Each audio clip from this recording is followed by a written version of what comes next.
Hey guys!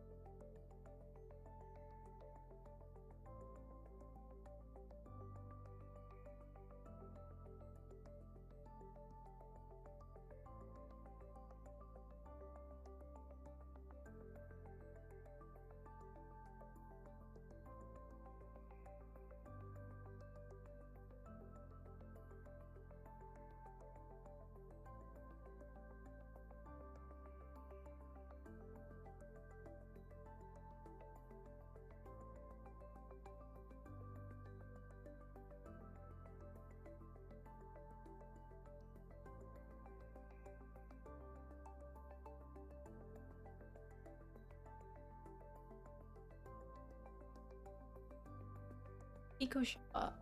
Excited to start class this fall. Awesome! Welcome. Are you taking introduction? Yeah?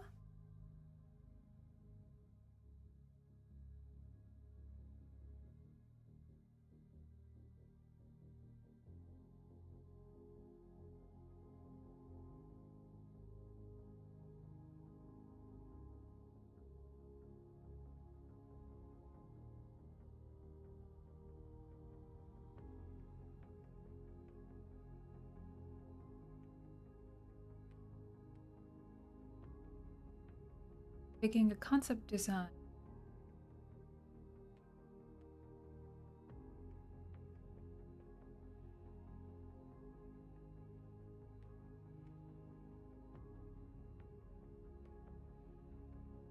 Hey Presto! How's it going? Back?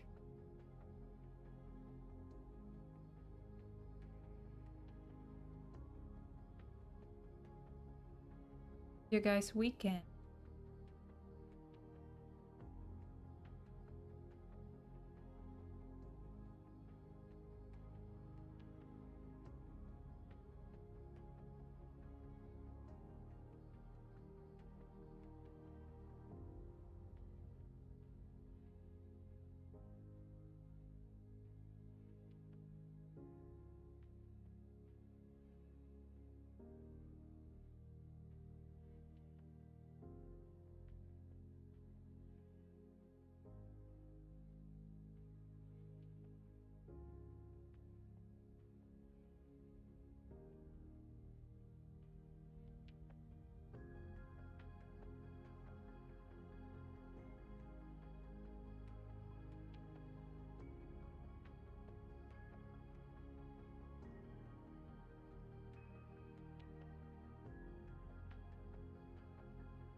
So far so good. Going good. Just till my sit to stand. That's awesome. My weekend was good. It was a busy week. And I was a bit sick, and then yeah, right now still feel a little bit sick, but yeah, I did prepare some notes, like a little bit about planning. Yeah, let's see how that goes. Is my voice clipping? I'm just increasing my gain just in case.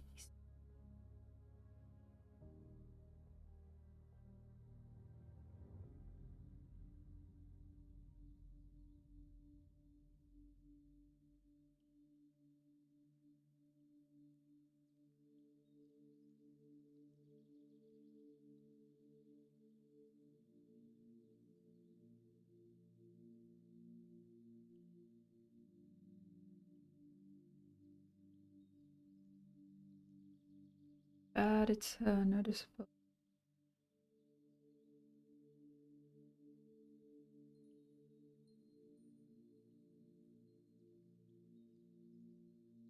Oh, what is noticeable?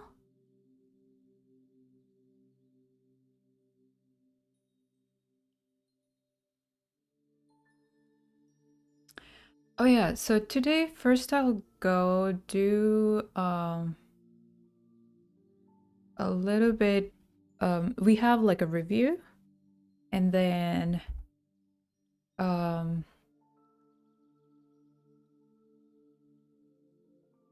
hey JD, yeah, I'm not Simon. It didn't update? Supposedly it should. Let me check. Yeah, on Twitch it didn't update. That's kind of weird. Huh.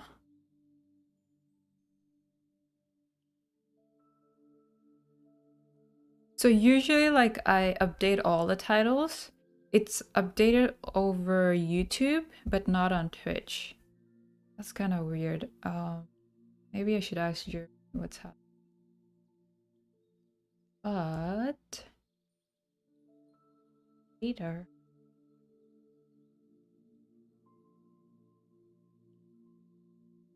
The clipping is noticeable. Okay. All right. I'll be closer to the mic. All right. So today we have a review. And then I have a little bit a small I'll be talking a little bit about planning. So let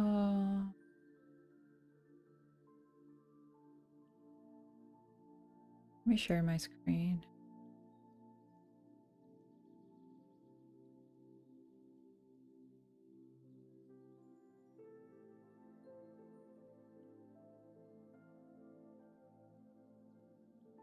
It's seen. Go. There it is. All right.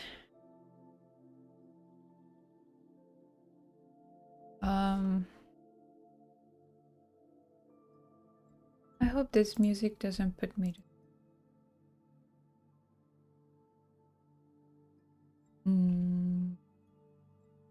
sketch.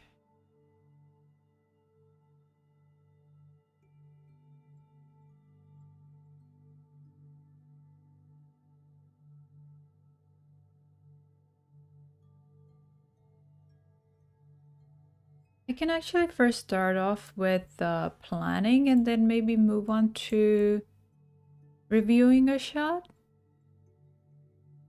Do you guys want me? Hey, Paul!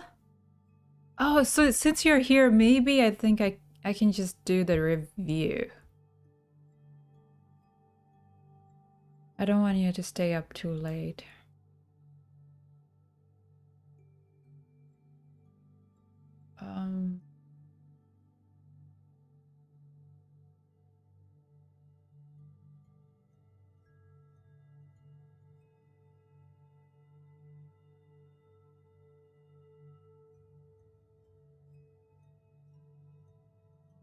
Hey, Sean! How's it going?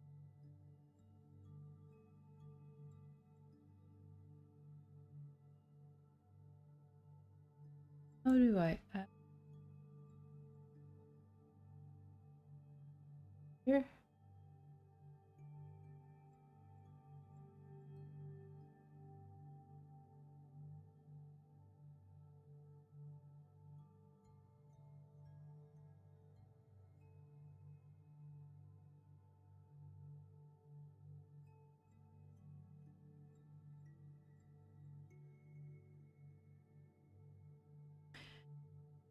No worries. Yeah, let me just start with your review. And then as people start coming in, then we can go and jump into the notes that I've prepared for planning.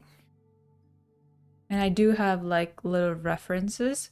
I am pulling out your planning references, so yeah, but yeah, if you're not sticking around, then I'll just finish this. All right. Down the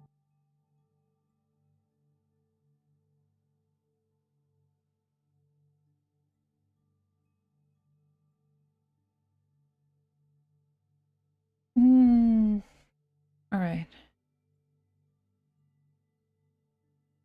So this is Paul's shot.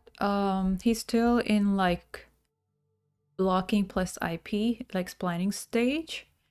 So we're gonna look at his shot and like I'll give him some notes if there is any, and then yeah, as I said, we'll jump on to planning.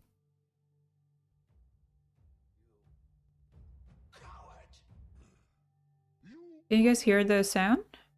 One more word, and I will feed you to my children. You coward! You cannot talk. Oh, there should be another character here. It's very faint. How about now? Oh, yeah. Hold up. And I will feed you to my Oh, children. how about now? You.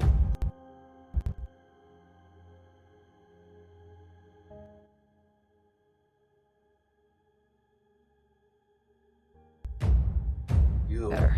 Cool. Coward! Oh, there should be another character here. He'll be there. So we're just gonna just review this one. So You. Coward! You cannot talk. One more word, and I will feed you to my children. all right. You. Coward! You cannot talk. One more word, and I will feed you to my children. Cool. Right off the bat, I see a couple of things. You. Coward! You. Coward! You can. I did see your note about the growl. You wanted to, don't do it. Like, just leave the audio as it is. It's working. We're just gonna put in the animation and make it more like we will hit those beats more clearly. That way it is more readable. So at the present, the whole audio is working. It has really good texture. There is some pauses and everything, so that's working perfectly fine. You. Coward! You cannot talk. That's the biggest thing that is pretty jarring for me right here. The translation of the arm. Everything is like just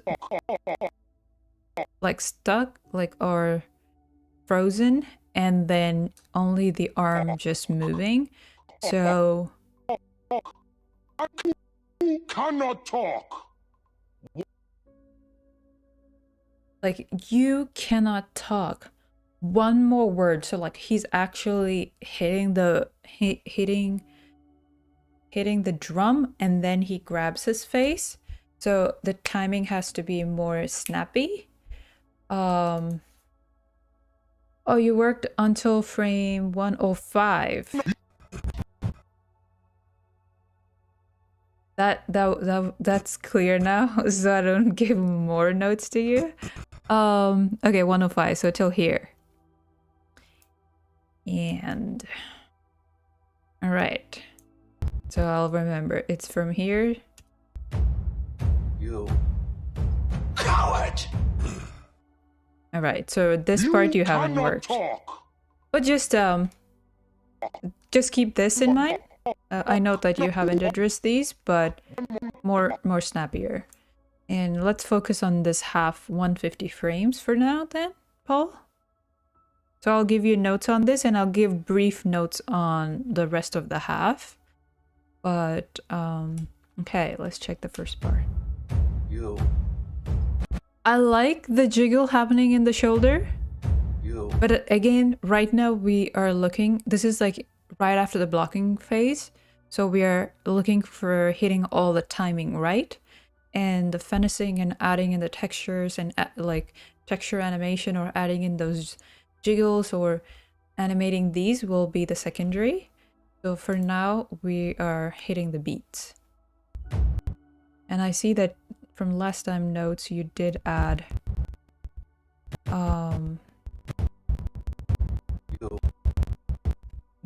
the waist, the hips moving. You may want to like ease in and then ease out a little bit. Right now, it's the timing is very like last time, I think in your blocking or IP, I remember. Let me pull that out.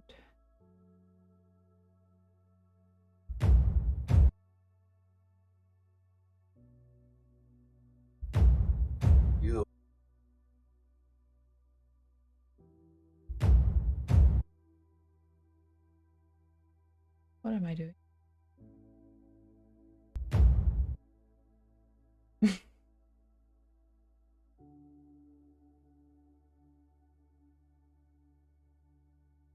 Oh, probably I think I opened online. Anyway, so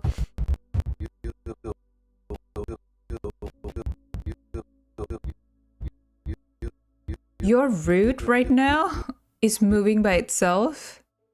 Right there. You want that like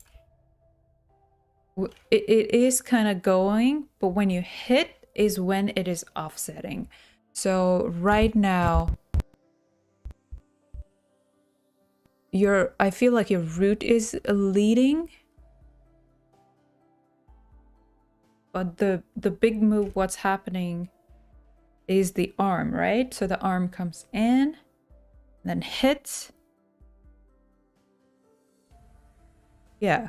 So I like don't delay this root 2 frames, and then bam, hit. Then that's when it recoils back and forth. And then here it's stuck again, the root is stuck, so you want that the curve to be still having that keep alive. And then yeah, that's like way too faster, the twist happening. So like work your root more cleaner, and then it shouldn't hit the wall at any point. Have it your root is pretty much doing the same stuff as like your biggest action is right now the arm, right? So whenever this is happening, your root is reacting to that. So yeah.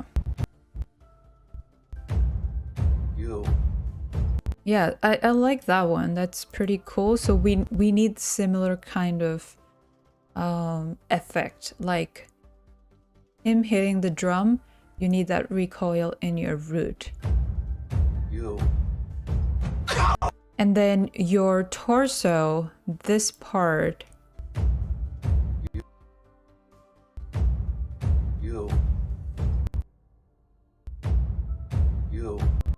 That's working, but I think you can a little bit finesse it, like smooth out the curves a little bit more. Coward! Coward! Coward!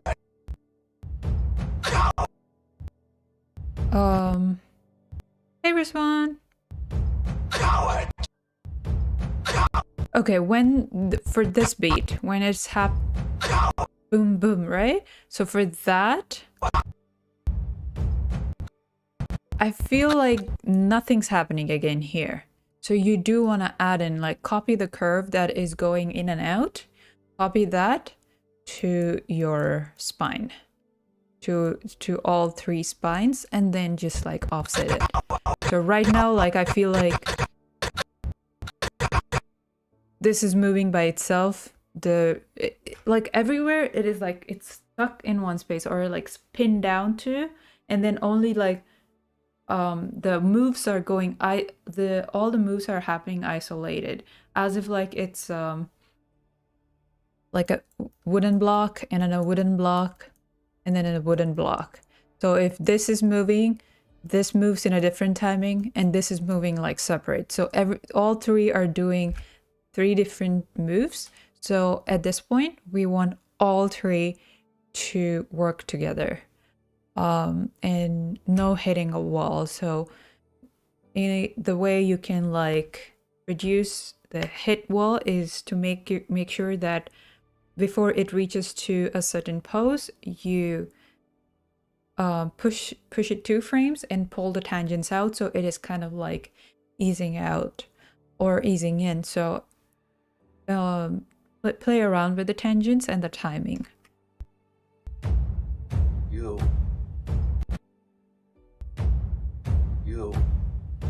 coward! You. Yeah, the at least the torso is working on those first 3 beats. Boom, boom, boom, boom, boom. That the double beat, we need a little bit more a little bit more emphasis. Coward! You.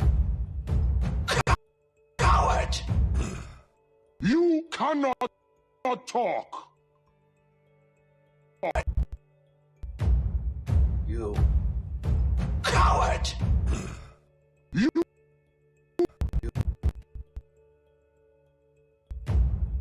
You.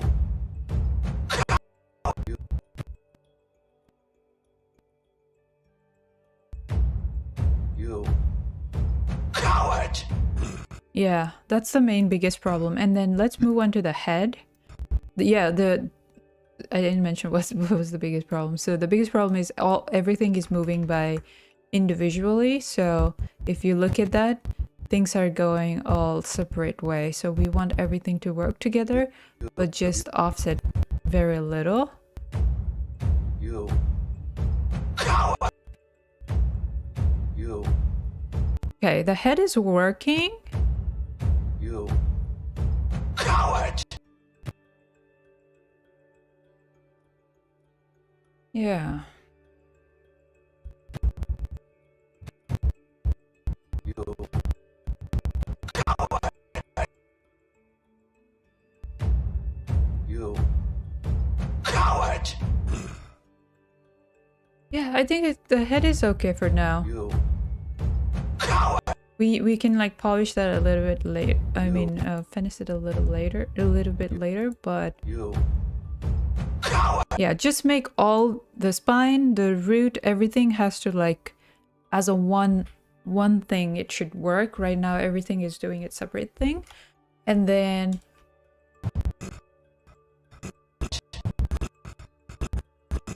you said you worked till 105. They're still here. So that growl, I think last time when I was telling you, it's like the lion growl, or like, oh, or something like when a monster, you like really like irritate them, or even like a bear when you go into like when they're hibernating, you go into their cave, they're like kind of like do this kind of movement where like they're so irritated, right? We want to add that in here if you can. Coward! Right now he's just like you want that more like the monstrous kind of thing, because he's like a big guy and he's monster, right? Coward! Yeah, he's like irritated and frustrated. So he's like, ugh. Coward! You cannot talk. You cannot.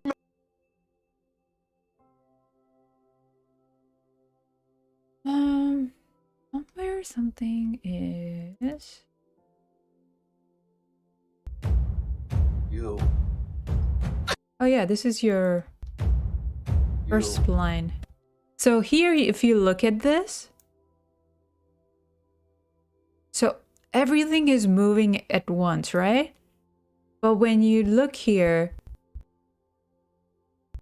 things are, there is like some kind of like, yeah, right here mainly is like the torso is moving, the root is doing nothing. So you want everything to work together. You. I like the root job here, what you did. You. Coward! The arms are working better in your new Play Blast, and the old one, the root is working. And the main thing why I opened this. Coward!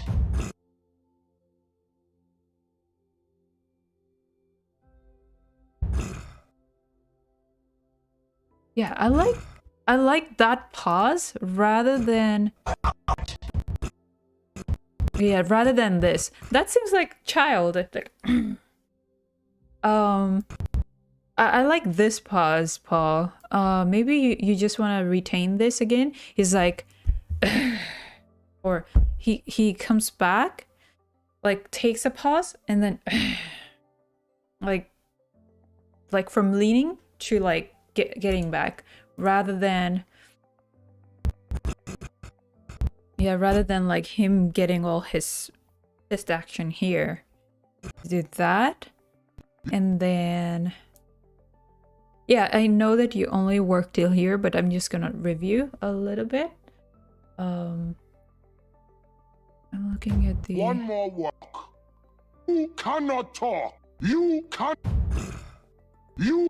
yeah, I think that's what I feel like. There's something that was missing. So you had here growl back, and his arm is still here, and then he said he hits the table, right?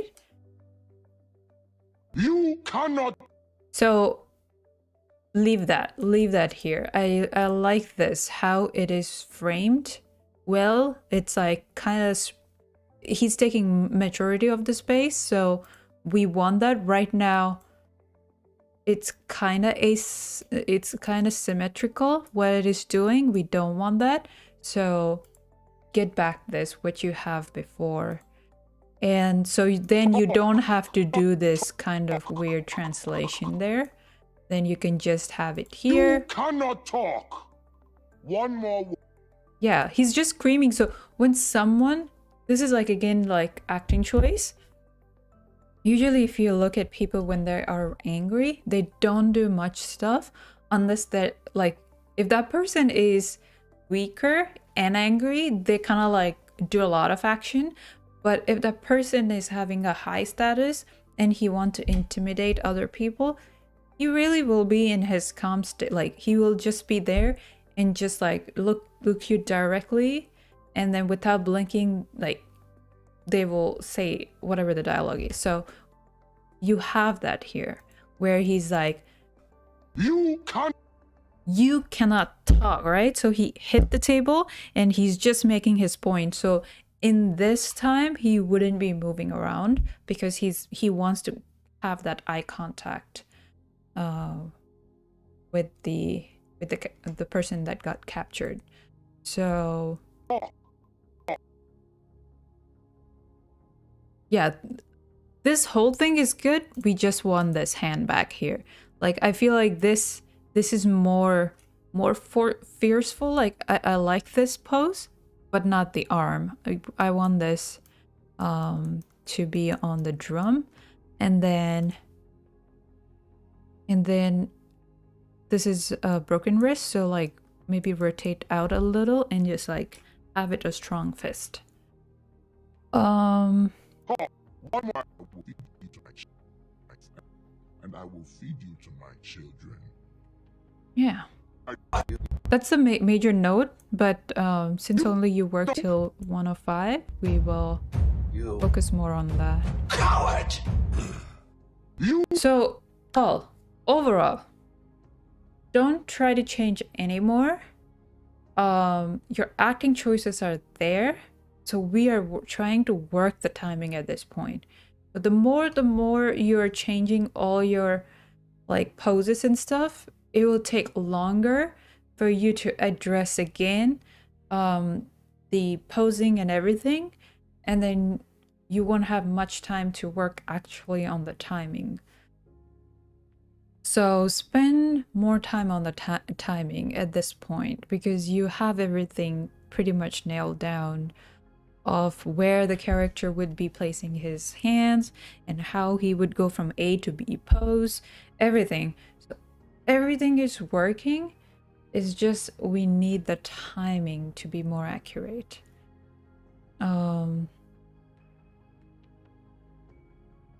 Exactly. Yeah, I totally agree with that.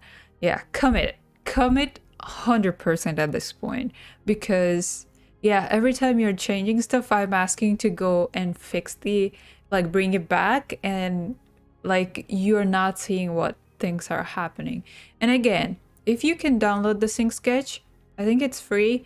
You put your shot in there, do your own self-critique, and then flip the shots. Flip it and then see, because sometimes we might be looking at the shot over and over and over, and you might not find what's going on wrong. So flip it, and then we will see cannot talk. if something's funky, something's not working. That would like give us a fresh eye. Talk. Yeah, so coming to it, Paul. You're there, like almost there with everything. It's just like we need the timing right at this moment. I think, was this the one? No. Yeah, the blocking, you nailed it actually. Like, You coward! You cannot talk. One more word, and I will feed you to my children. oh, you added the toss, right? Was that here? Word, and I will feed you to my children. Yeah. Yeah, this is the blocking. This is like the final blocking you have, so... You cannot talk. One more word, and I will feed you to my children. Yeah, that timing is working in your blocking. So when you go to spline, we need that timing to still be there, but we don't want any changes in acting anymore, and we don't want things to be pinned down, like as if here it's pinned and only this one is moving by its own way. So we don't want that. So everything has to flow together. How in your blocking everything looks good together, hitting every posing, right? You cannot talk. One more word, and I will feed you to my children. Yeah, look at that toss, dude. It's like perfect. So you have it there. You have it there. So don't change anymore. Commit to it and work on it. And yeah. We'll see each other on Monday, right? So you have today, tomorrow, and then Monday morning. So yeah, I think it should be a good time for you to like address things, what I said. And if you have any like another render to send out, just quick render, send me. And maybe I can look at on Sunday night or something, and I will, yeah. You Planning is important, so we'll right now jump into the notes that I prepared for planning. So your planning is all there, but like I think your planning when it comes to finishing a shot is missing, because when I looked at the way you planned out the shot, you were in the right track. So all right, on that note, do you have any more doubts, Paul? Do you want me to address anything else? It's getting there. It's getting there. You cannot.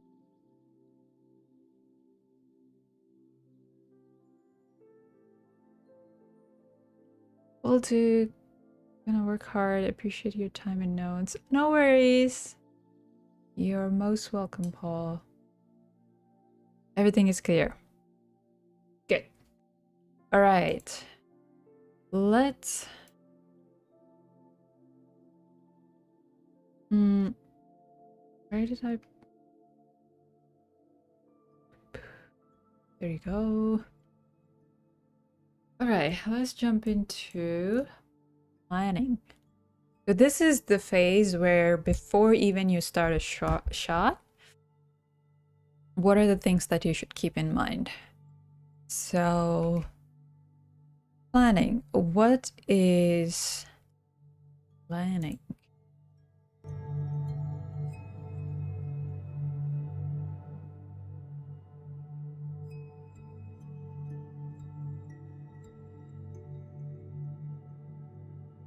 Danny Scott.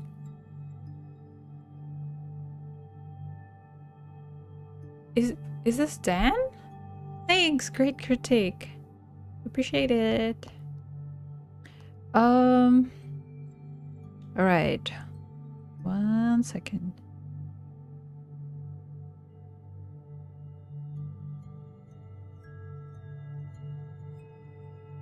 Oh, the Danny that I know, right?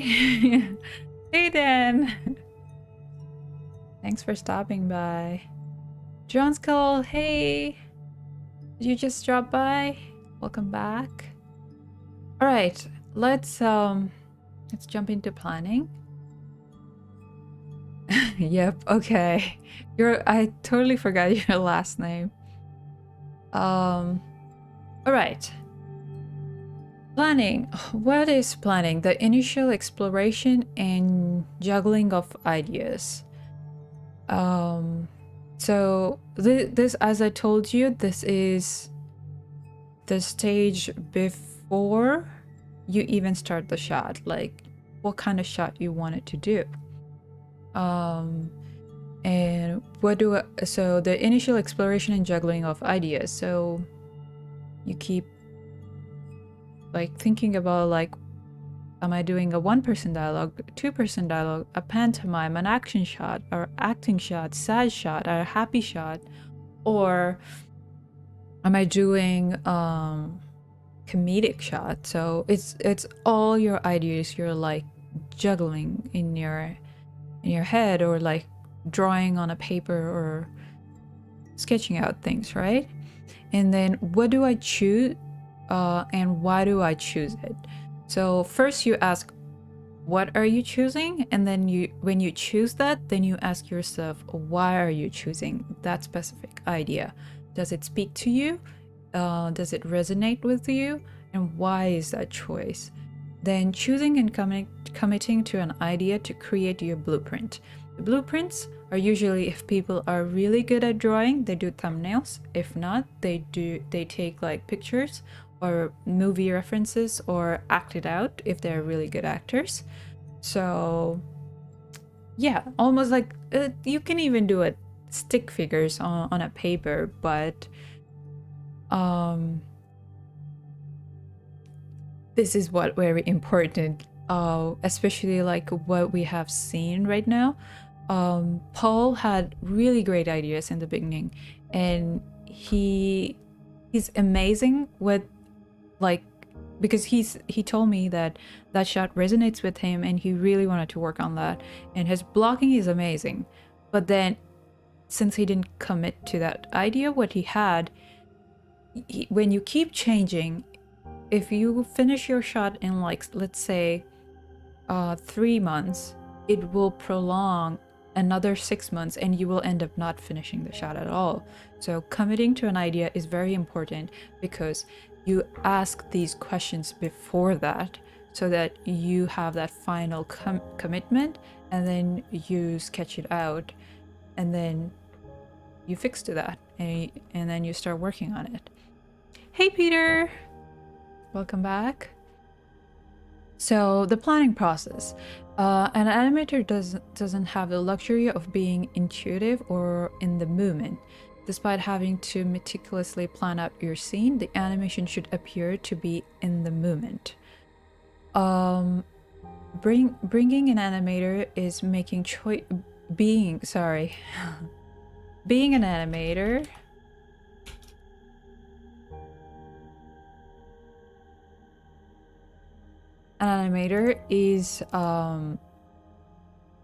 is making choices and committing.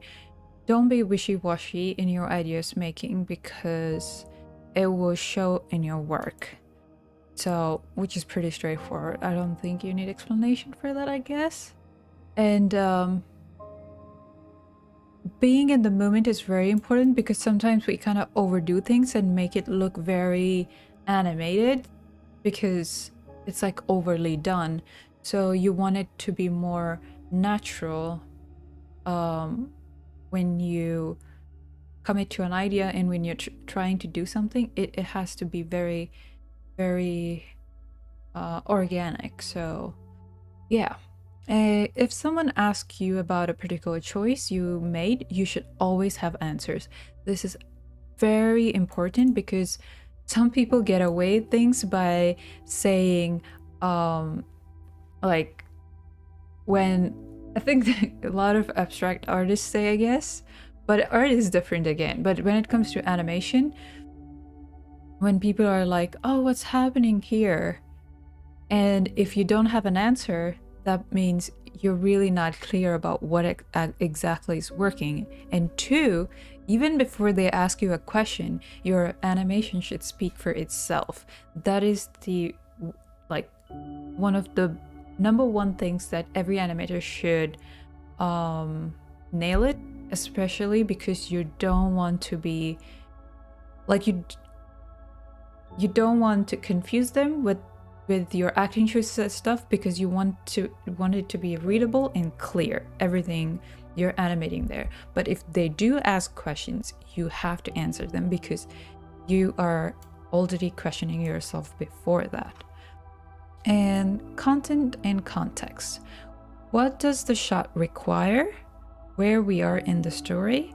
What needs to be communicated to the audience? How much time do we have?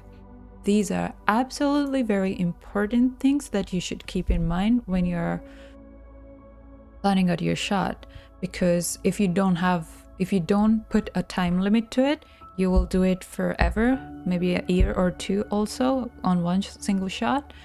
And then what are you communicating to the audience? So your ideas have to be clear.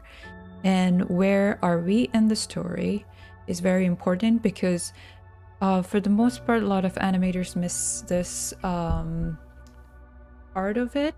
Especially they think that, I hope the audio is not too loud, right? All right, where are they in the story is very important, especially, for example, if you're animating a shot and you're like animating the shot just for the sake of animating, then you will end up like just animating the character. But if you put them in the story, like, let's say so and so person is on the soccer field or in a restaurant doing something, right? So that conveys a story because you're putting them in a location that actually like brings up the character even more, how a soccer player like acts compared to a person in the restaurant, right? So we need to have that very important, like where the character is, what is the character's background, what character, like, does this character need any props? So what does the shot require? And do I need an environment, or do I need just a plane with some images just projected over? So those are the questions you definitely have to ask yourself. And once you have all that, like, you will be in a really good state to like at least start your shot. And it's good. Yay. Yeah, if it's too loud or clipping, just let me know. Shot briefing information. So like after you do this part of the planning, then you jump into shot briefing. That is storyboards. If you're a good draftsman, if you can draw, or Advantageous, which is mostly I do this, and then relatable circumstances / people, or your own instance from your life. So especially when you say relatable is there is like one example I can give. So when a person is tensed, in what situations can you put that tensed? For example, like there are a couple of instances where you can use this tense movement. So the person who is watching a soccer player is tensed in a different way. Probably like he's like always tapping his feet or biting his nails.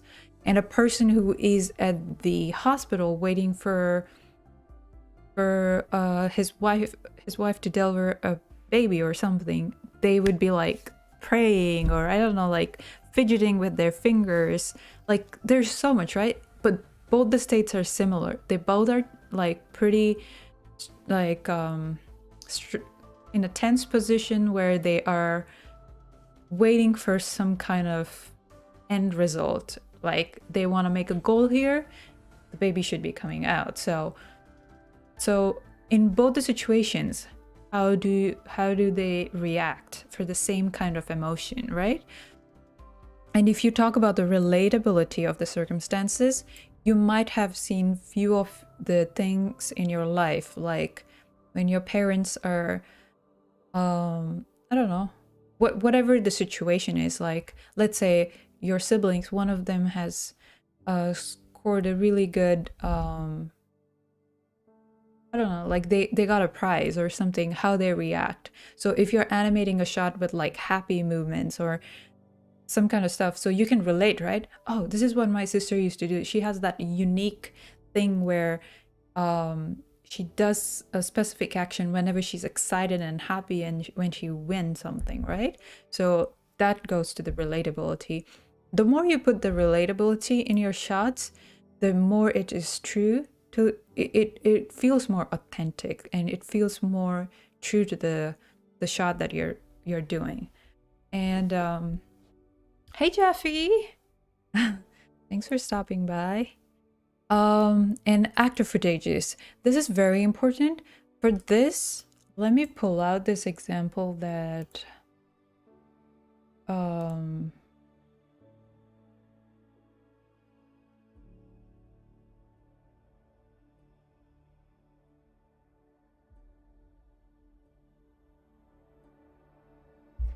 this one, I think one of the Pixar animators, I guess, they posted it. So basically, this guy, he's the reference for, like, he's not exactly doing what this guy is doing, but like the actor footages is some kind of like mannerism or the acting choices that that actor has. You want to incorporate that into your 3D character, right? So these are the references, but they had it's nothing doing what they're doing, but it's like he resembles this guy, so they're using him as a reference. The way he moves, like talks and moves his jaw, and then like his brows here, he uses a lot of his brow, so the same thing. So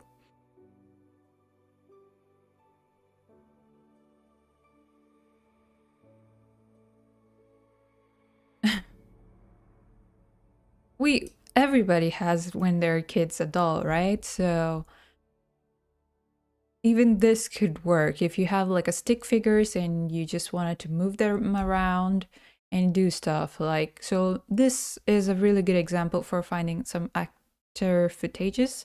If in case you're not a good draftsman, you can draw or you can act, then take clips and pieces of everywhere, but the actor should be the same because you want that continuity in your shot again.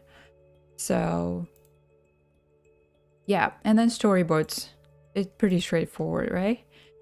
And ways to find ideas to plan: thumbnails, video references, video inspiration, picture references, animation versus life.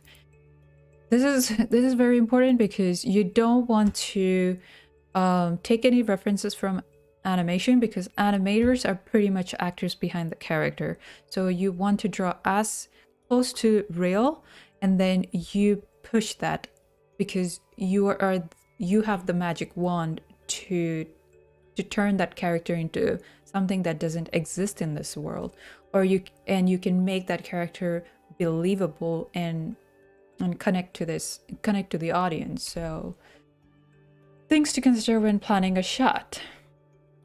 What's the purpose of the shot? Where can I provide a resting point for the audience? This is very, very important because as we saw in Paul's shot, when things are moving around a lot and when there is no resting point, especially when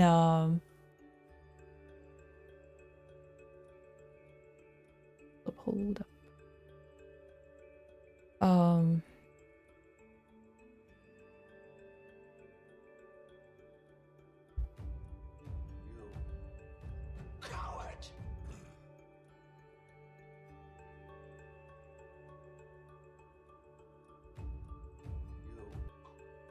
Especially here, right? So after this hitting, so like he hit, and this is the resting point, the growl, but then he hits and he holds the pose. He doesn't do much here because he's just talking right now. So we need that, because if we have this character move around a lot, then you're missing that resting point. And even when you find your dialogue, you want to have the texture in the dialogue that you find to have those resting points. So this is a perfect example for the dialogue as well, because he's like hitting the drum and then growls. He just didn't talk right away, and then he's hit, and then there's a pause again.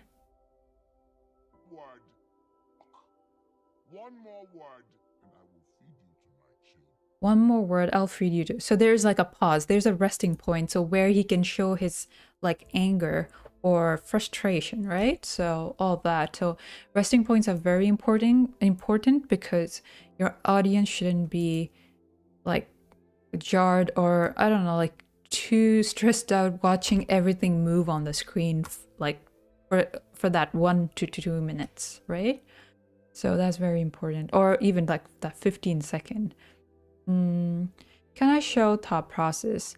There's always time to rest or think. Yes. So think about it. Like if that shot has a time where you can show the thought process, make that a point and show the thought process. So that will like add that texture to your shot more. If you can show a character act before an action, it helps to sell the point. Wait, this is a whole thing. There's always time to rest or think. If you can show a character act before an action, it helps sell the point. Like example, the same shot again, like when he is hitting a drum, right? So at least we have a drum sound, but usually a lot of animations start right away saying a dialogue. So when you play, first few seconds of the dialogue will be missed, so you do want to add a little bit of a breathe space in between, because either the audience blink or they just like or the software, when you hit the play button, like it kind of buffers or something. If that misses the few seconds, it's okay, but you want that character to actually you're portraying what the character is doing before for the audience, before he even talk or speak or say anything, right? So you want that. Sell a point. And then, yes, the status of the character is who's higher. What did I write? All over the place. Okay, but the status of the character is very important. It is example again. I think I keep on pulling the same thing, but this guy is having high status and this guy has a low status. So that's why I like this shot a lot, because of how he has divided the distributed the status really. Like, for example, here he's hitting the drum, right? So he's in a normal status, and then this guy, he says, "You coward," trying to get the high status back to him because he's already in such a pity situation. And then when this guy growls and then goes at him, he's pretty much taking his status, the high status, back to him with a bang. And then he's like almost like terrified at this point. So there's a high and low status. Like there's like a really good shift in that. So you want that texture in your shot. You don't want it to be flat or boring. And as I said before, the character's history is very, very important. Where the character is coming from. Is the character strong, weak? Is the character very brave? Or is the character very funny character? Whatever, the history is very important.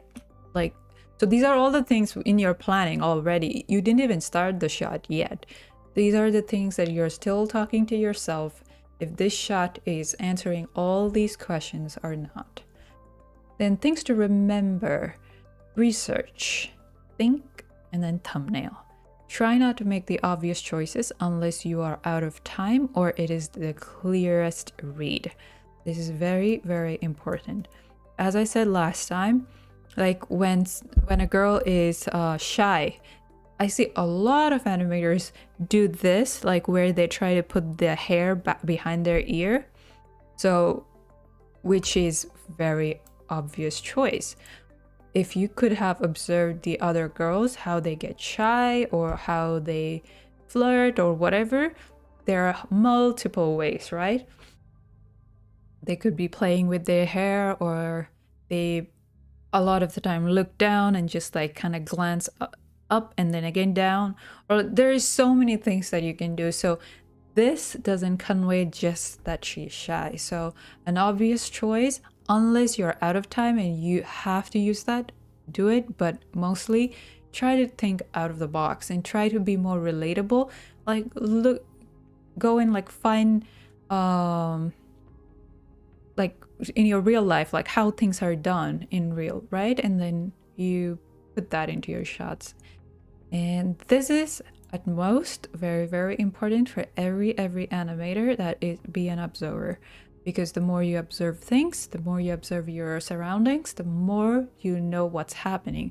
Because if you don't observe, then you cannot do out of the box choices, because you will fix to the obvious that everybody does. So being this would be a plus. Hey, Will. All right, I think that's it. I spoke a lot. Let me answer a few questions. And if you guys have any doubts, shoot me in the chat box. Kushal, hello, welcome. Is this your first time? Peter, I needed to hear this. I'm making an animated short by myself called The Warm Bee. And it's going to be a long project. Oh, good luck with that, Peter. Yeah, this will be really, really helpful. And I think for a short film, you will have a little bit more, how do I say, research before you start. So for example, if you're doing it, this is only for a shot, right? That is like 15 to 30 seconds. But if you're making a project or a short film, then you have to see your competitors. Is a short film done before or not? Because I did that research when I was making my short film, and like I have to keep in mind that the short films that have been successful and that have failed. I had two folders, the things that worked and then things didn't work. And then I made another list of the things that worked in in the good films that I liked, or the films that successful, and I made points about what made them work and how can I incorporate some of them into my short film. And then planning out your mood boards. That is very important for a short film. I mean, if you have a a 30-second shot, like a demo reel shot, and you have a 2 camera cuts, then you can have like a mood board. Or what Paul did in his planning is he renders out. He did a basic render, so he knows how it kind of looks. So this is for a single shot, but if you're going for a short film, you can either do this or you can do like a mood board. Like, is it like first all blues and then goes to red, or like what is the whole film about, right? So the mood boards help you. And this is another way. Paul actually did planning about his props. So this is what I'm talking about is what are the props that you're going to use in your short film or in your actual demo reel shot, and what are the possibilities? Do you want to like change their textures or colors or sizes or whatever? And then again, when it comes to the character, Paul did a really great job of like how, like just like putting his notes and stuff in here to like say, okay, this is a big guy, this is a small guy, and he actually just didn't fix to these. Before he had other choices, like he wanted this guy to be the big guy and him to be or like the secondary character, I guess. Oh no, these 2 are secondary characters.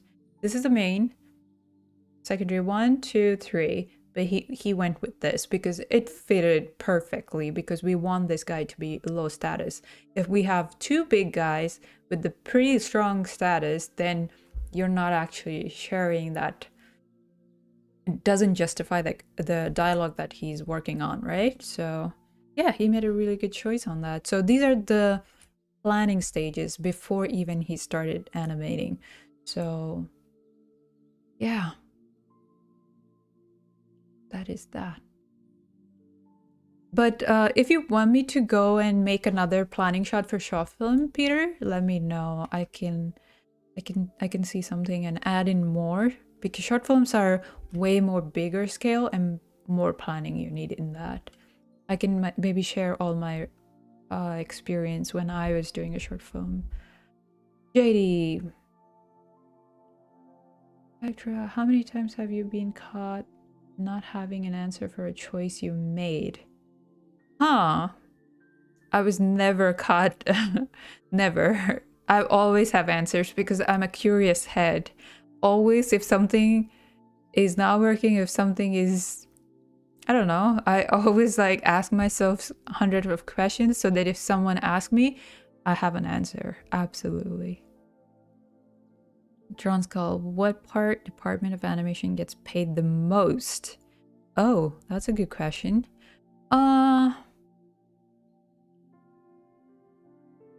What part of or department of animation? So are you talking about just the animation or like any department in the production? If it's just in the animation, of course, the director gets paid more than the supervisor, then the lead, then the senior or the expert, then the mid-level animator, then the junior. Like I'm going like from up to down at this point. I'm animating. I'm making an animation. Cool, Rizwan. I googled this question a lot, but is a 3D model considered an animator too? No, they're not considered animators. They're just called modelers or CG artists, pretty much, but they're not called animators. 3D modelers are basically sculptors in the 3D world, right? So when they make the character, animators are the one that's giving life to the character. So we need a rig, which is the skeleton for that. So the riggers give that, and then animators are pretty much bringing the character to life. Yeah, any department like modeling, etc. Oh, so you're talking about the whole production side, like which one pays more? Programmers. those are the highly paid people. Programmers get paid a lot because each and every industry needs a person that can code, script, debug things, right? So programmers. And then the directors, any department directors. But if we have to say, like, probably the VFX or the, if it's in the game, then level designers or the game designers, they get paid a lot. Then of course again animators. Illustrators, I'm not sure, they don't get paid as much as animators. Modelers don't get paid a lot. Riggers, it depends which part, is it in the game or where, because usually how much is a programmer involved in an animation project? That's a good question. Well, they're actually involved from the get-go, because basically the programmers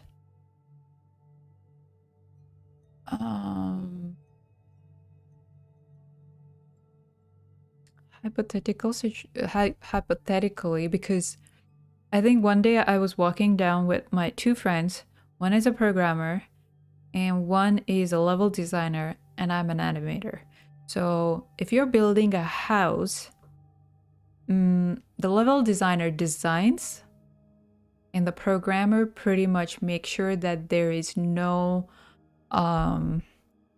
like everything is working well, right? So if the programmer fails, then things will fall apart, because he is the beam of the house, I guess. And animators, we are the interior designers. That's a hypothetical situation, if that answers your question. John Skull, what about VFX? VFX gets paid good. And how much they are involved, wherever there is FX, they're involved in there. In VFX, it differs. For example, if you are doing just particles in Maya or other softwares, you would be less you will get paid less compared to the guys that are into Houdini, because the more the software gets developed and the more you're up to date with the technology, the more the chances you have, because you are the most desirable person to work for any company. Because for say like 2 to 3 years back, there were not many Houdini tutorials. Right now, the whole world is running online, so things are much more available. But a year or 2 or 3 back, like, people really don't know much about Houdini. And if a person, and there are not many tutorials out there too. So if a person know a lot about Houdini, then you are pretty much a strong asset to the company and to the project. So you get paid definitely, because they can't find others. Is Blender getting to industry anytime soon? I'm not sure. We still use Maya, Mobu, Motion Builder. And we have our proprietary engines and stuff, but I can see that happening. But as of now, Blender is mostly for students, and they are trying to expand as big as Maya. So let's see. I hope it can, but I don't see anytime soon though. But again, when I was at Pixar, I used completely different software compared to Maya. So if other companies kind of blend between Blender and Maya, and then they create their own proprietary software, then you will have to learn that software, because to be honest, a software is just a tool, but your animation is what it is more worth. So at Pixar, there are animators that are being hired as when they are 2D animators. So they train them to learn the software. So they're like mix of people coming from 2D background and 3D background, but both of them get trained to the software because, again, end of the day, it's just a tool. They hired you because you're a great animator in whatever the tool you choose, either stop motion, either live action, or either acting, or either 2D or 3D, or I think that's it, right? Mr. President, wow.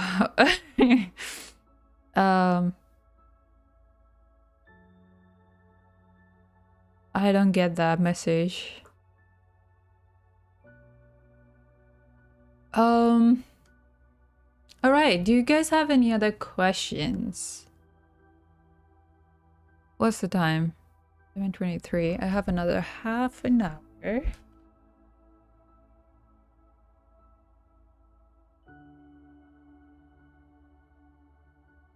I do want to test out this rig that I found.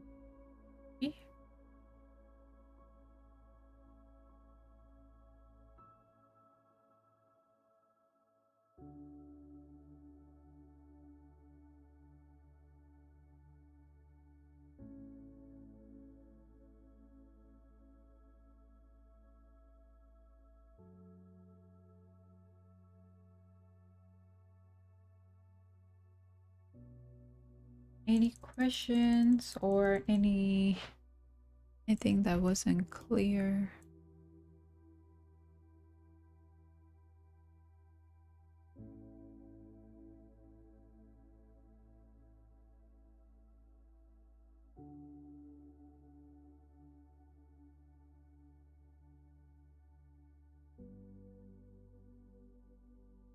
Hmm.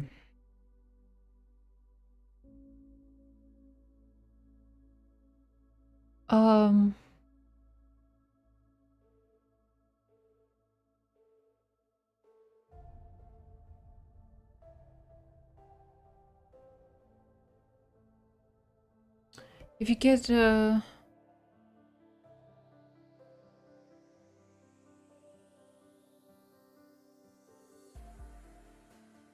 wait, hold up. I think I gotta do... How do I do this?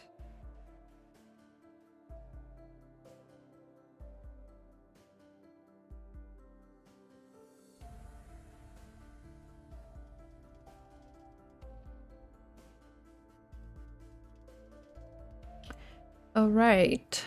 If you get the chance to add a new feature to the program, what would it be? That's a good question. Hold up. I gotta fix something real quick.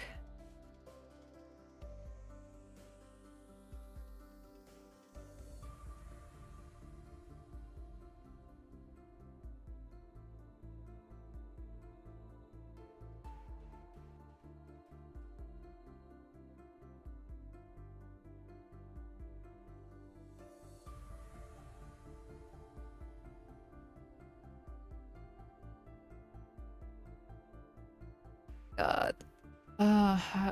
This is always my issue. How can... Oh, right there. Okay, perfect. Wait. Philip.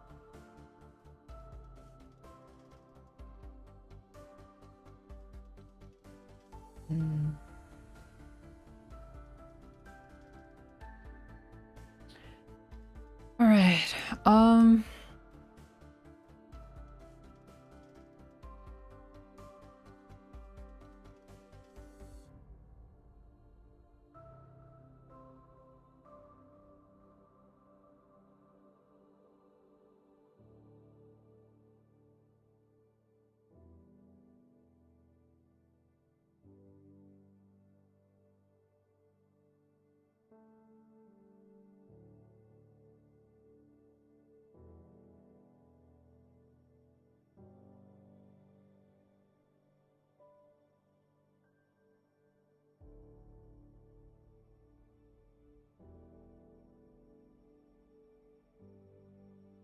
Sorry, guys.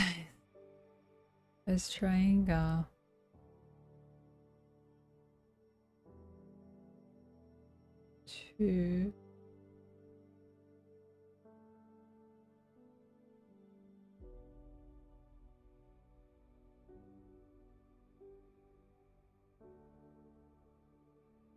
All right.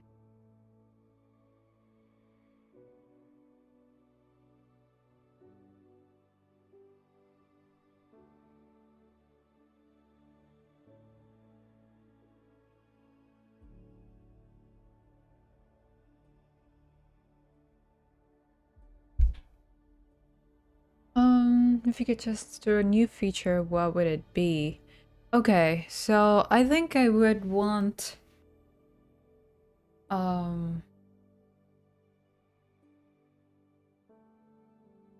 there is this feature. I think in the new version of Maya it should be there. I don't use Maya at work, so I can take a bit of time to get around this, but do you guys, when you animate, let's say you're animating a shoulder and then a forearm, right? Can you stack up these curves? And then when you move the curve, you're not changing the timing, but you're just stacking up them one upon the other just to see whether they're doing the exact same curve or not. Does that happen?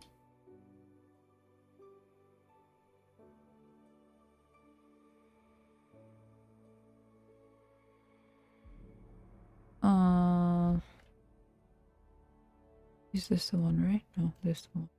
And then this. So let's say... And then I select this, and then I select... And then now we have like two different creases, right? I want to bring this curve onto this curve, like stack them up, but I don't want the timing or any changes here. I just want the curve to go here. That would be great because I've seen this on the Pixar, on their proprietary software, where when you know, like if your arm is doing this and another thing, if you have them stacked up, you exactly know what the timing is going and you can offset, but not, you don't have to change the timing of it. So I think that's a pretty cool feature. That would be good. And then what happened?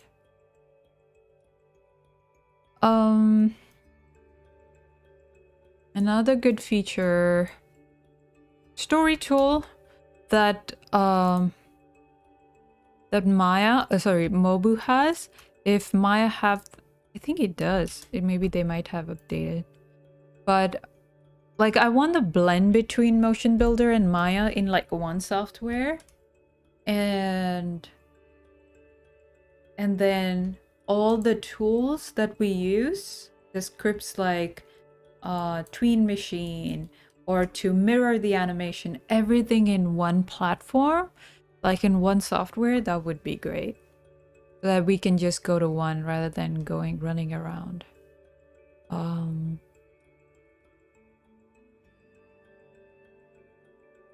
Don't say it, Spectra, it's a derogatory word. Oh, the guy that said, right? Yeah, I blocked him. I'm on frame.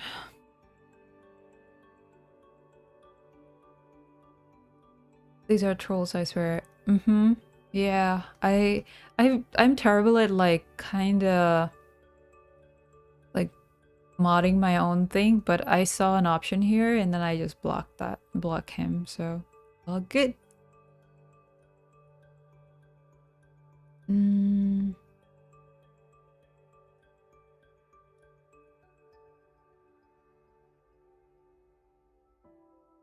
Not as much.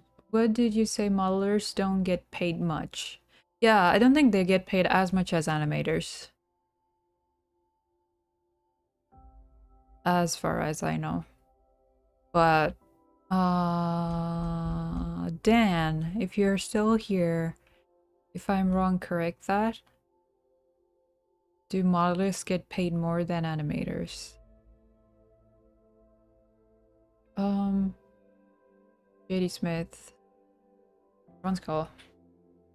Modelers are pretty common, so I believe they are paid lower on CG pay scale.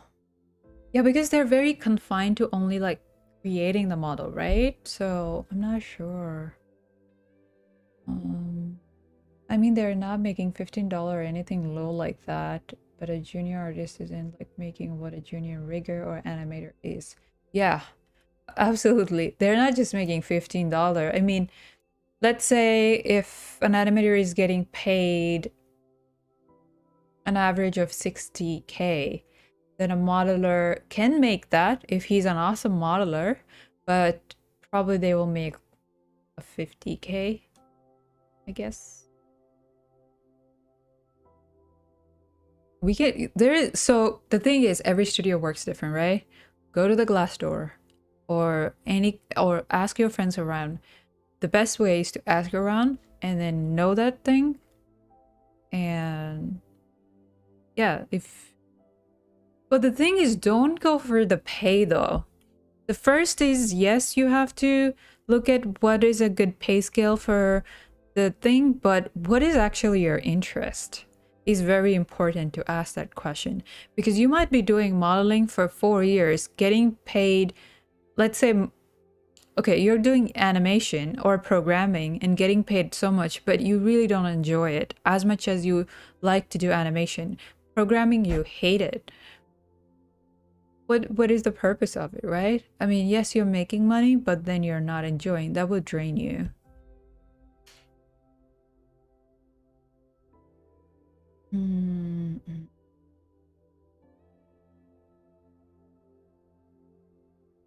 Technical animators? Yeah, the technical animators get paid more than actual animators too. Because technical animators can fix things, and then they actually can see what the issues are with the animation, right? So they're in high demand. Howdy. Hello. How's it going? It's not your field, but it's your field. Audrey, hello, welcome. Why the long face, Sean?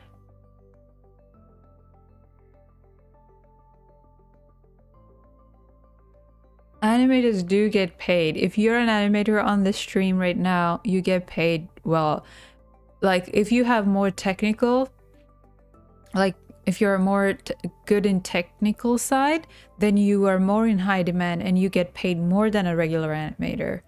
And then if you have directing skills and if you have management skills, then if you want to be a manager or a lead or a supervisor, your pay scale always keep going up. So yeah, who knew that YouTubers get paid a lot than actual workers, right? So there's always a way that you do what you do. If you enjoy truly, it will show. And if you really didn't get paid well in that company, quit and go to another company that would treat you better. Don't settle down for less.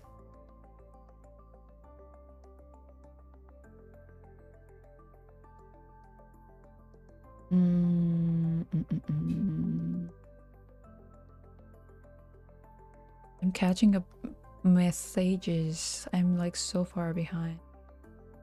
I heard those roles from my understanding. Heard. Are 2D animators going to demand as much as 3D animators? Not as of now, but there might be other studios that are doing 2D productions. Probably they might. There you are pretty much in demand, but mostly right now everything is 3D. And before they were saying all that Pixar, or to tell the truth, games pay more compared to actual feature or TV commercials or any kind of thing. So that is both the both are animators, but if you're a game animator, you get paid because it's a bigger scale, right? A lot of people play games, and of course, a lot of people watch movies, but it's I don't know. There is like the returns in the investment that they have isn't that a lot. So games, of course, make a lot of money. They need a lot of more technical people and animators and programmers, game designers, and then they get paid more. You're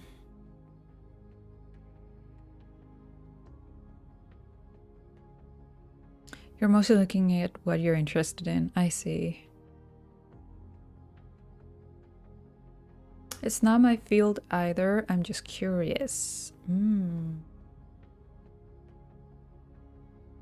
one person do everything? Those are called generalists. They kind of have bits and pieces of everything, but I'm not sure if big companies would they more want a specialized person that is doing one thing more good, or if that's an indie, then a generalist is good, or if it's like a small studio, they want you to do everything, then you will be demand over there. Do you know anything about the Foundation of VFX course? It says it teaches animation modeling and VFX. The Foundation VFX course at CG Spectrum, right? I am not sure. Maybe you can ask Jeremy. Jeremy Chin. Are you at CG Spectrum, John Skull? I can guide you like to the people that you should go, and then this is the person that usually is with the administration. Jeremy Chin. You can contact him.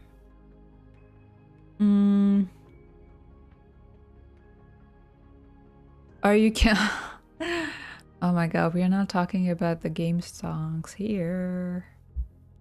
I'm quite curious in the technical side of animation, so I might explore that side a bit more as I go. Sure, that works. Yeah, if you're more technical, I think it will work.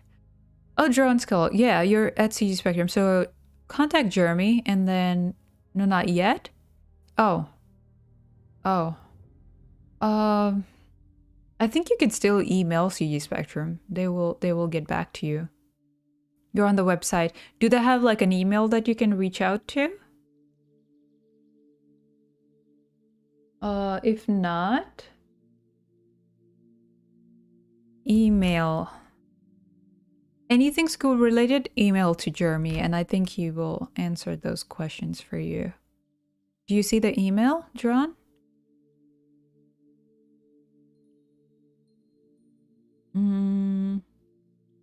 What the schedule of an animator looks like? Well, it depends what you're doing, but usually you get to work, then you have a bunch of tasks, then I'll talk in my perspective. I mean, I don't know how other studios are done. Oh, you know Jeremy? Perfect. Yeah. Schedule lots of coffee. No coffee. I mean, yeah, you start your day, drink a coffee, go to work, and then you open your emails first, because if the HR or administration side, or like, I don't know, like anything that have been sent after your work is done, you kind of catch up with that. And sometimes like when they put on notes and stuff, that also goes into your email notifications. So you first go check your email. Then you open up your tasks and be like, what shots do I have due today or in a couple of days, right? Then you plan it out and you're like, okay, I'm going to work on this shot today and I'm going to spend like this much of amount. And then you definitely have to first, before even that, go to your calendar. How many meetings do I have? I should talk in my perspective again. How many meetings I have? So let's say I have a meeting with my director and the game designer. That's like an hour meeting. So my day is 8-hour job, right? To animate things. And if that 1 hour is gone, then that's 7 hours. How am I planning that out? So maybe like another hour to like take some breaks or stuff, and then the rest of the 6 hours, how can I plan things out, right? So yeah, that's pretty much it. Then you finish your work, then you upload it, then you ping your manager or your director and be like, hey, check that shot out and give me notes if there is any, and you give them a bunch of heads up saying that I worked this part, and then you send them. And then you move on to your next shot, and by the time they give you the notes and they come back to you, then you can pause the shot that you're working on. If there's no shots, then you just sit around and wait till they give you the notes. And then once a month or once few weeks, you will have dailies. So dailies are something that you get to sit with all the animators in one room with the director and the supervisor and the managers, and then they look at all the shots together, like what everybody's working, and people can kind of pitch in and like give some critique, or oh, that's working great, or that's the shot is looking great. Some dailies are very simple where only the director talks and you listen, take the notes, and you get out. But usually sometimes some people have like, how do you guys think? Like if they ask, then we have something to say about it. But yeah, I think that's pretty much it. And then the lunches, you kind of get around and go meet new people if you want, or you can sit with your own good old friends or your own team. It's all up to you, but yeah.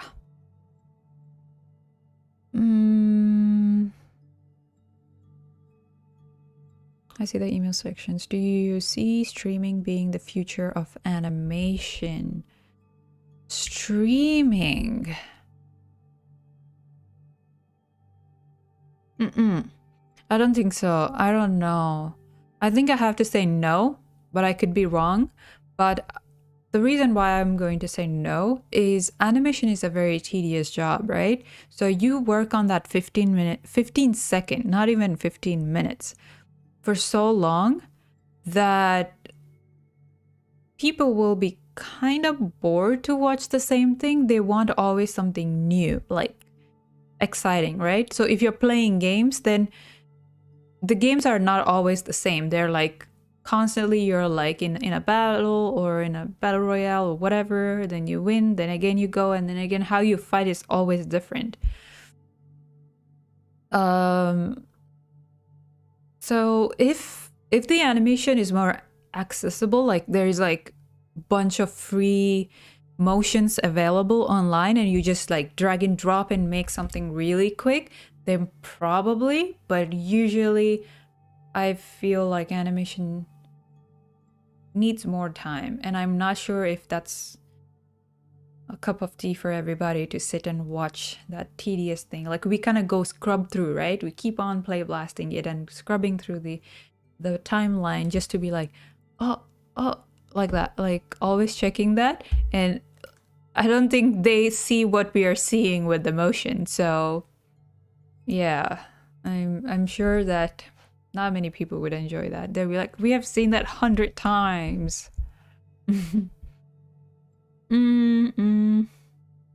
Gotta get laundry done. Thanks for the stream, Spectra. You're welcome, JD. Thanks for stopping by. Have a great weekend. Thanks, you have been very helpful. Oh, awesome. You're most welcome. This might be a crazy question, but do you have to be an animator to direct animated movies? Nope. You don't have to be an animator to direct the movies. You can be a storyboarding artist. You can be just a normal person that has great ideas, and you can still direct. If you know the art of movie direction, that's main. You need to know the art of movie making. That is what you need. If you can just take like, let's say, just like a small thing, and then you keep moving around, and you have a good storytelling skills, right? That's enough. Animators, we are your weapon to make all your ideas, all your execution, everything to, like, we execute things and you direct us, right? So you don't have to be an animator to direct an animated movies. I have not seen a lot of directors being animators becoming an animated, unless it's like their own movie, but usually usually the storyboarding or from the story team, those people get to be directors. Script writers. Yeah.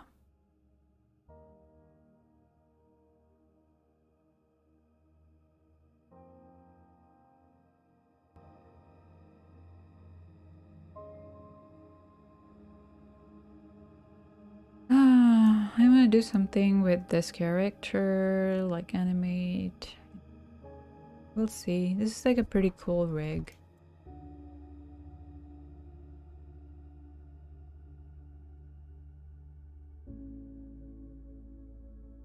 Good thing I'm working to get my film BFA. Yay! That's a good thing.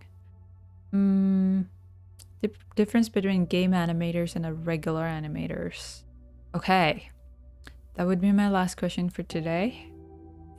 The difference between a game animator and a regular animator.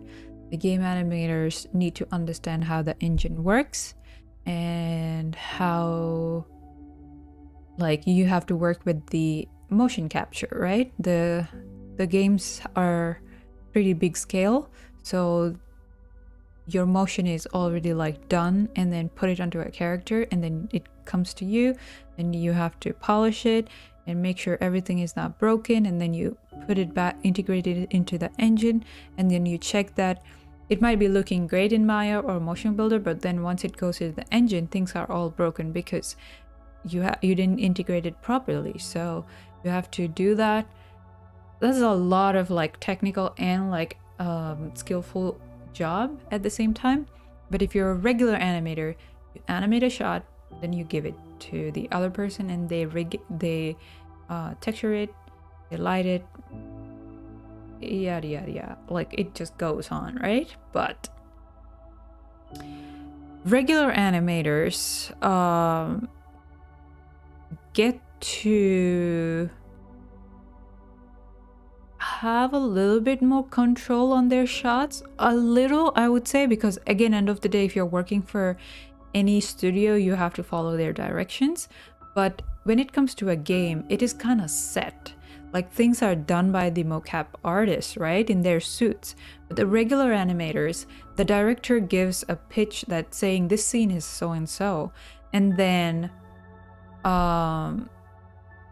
but then the director will give you a little bit of freedom, saying, I want her to be sad, and then I want her to do so and so, like for this dialogue. But then you can go and put your own like acting choices in there, and it's keyframe, right? There's no one else doing it. Goes from a T pose to everything that you do is all your choices.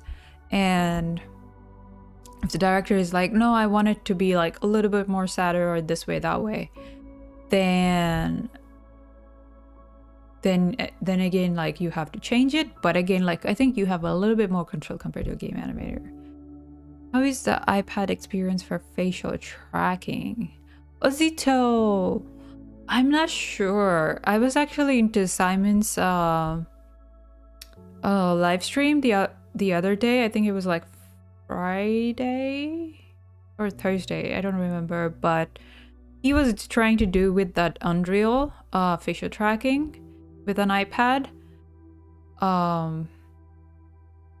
Yeah, I think you should ask him. Probably Twitch haven't what is it, updated the title. This is Spectra, I'm not Simon, so I'm not doing iPad facial tracking at this moment. Spectra, this might sound dumb. If I got this right, Dailies is going to a meeting. Dailies is going to a meeting with the directors and animators in the same room. Yes. Absolutely. That's not a dumb question, you were right. Yeah, because the director is the one that finalizes the shot. And then you want the other animators in there to see how the whole production is going, how other animators are working. So it's really good learning experience for everybody. And they get to see all the shots. And then they get to see the director, how they're kind of like nitpicking the shot. So if something is repeating on your shots, so you can like address that before, so that the director can the director doesn't have to sit there and keep giving the same notes for another 100 bunch, right? So that's why we call them dailies. So either it is daily basis, or either it could be weekly basis, or 2 weeks, a month. It depends. Each studio it works differently. Cool. On that note, I think I spoke a lot today. I'm already losing my voice. We'll end the stream here. If you guys have any other questions, please bring it next week. I will answer everything industry related. And maybe I'll try to see if I can find more numbers for you guys. Everybody's asking the same. So ASMRD voice, though. I think there won't be any voice. Anyways, on that note, I will call it a day. I hope all this is helpful. Bye, Peter. Yeah, I hope today's planning was helpful, and put this in your chats, and I hope it is helpful. And I will see you guys next week. We'll do some animation, something more relaxed. Have a great weekend, and enjoy the rest of your week. Thanks, Sean. You're welcome. Thanks for the stream. You're welcome. See you next week. Bye, guys. Have a safe weekend, and enjoy, relax. Bye.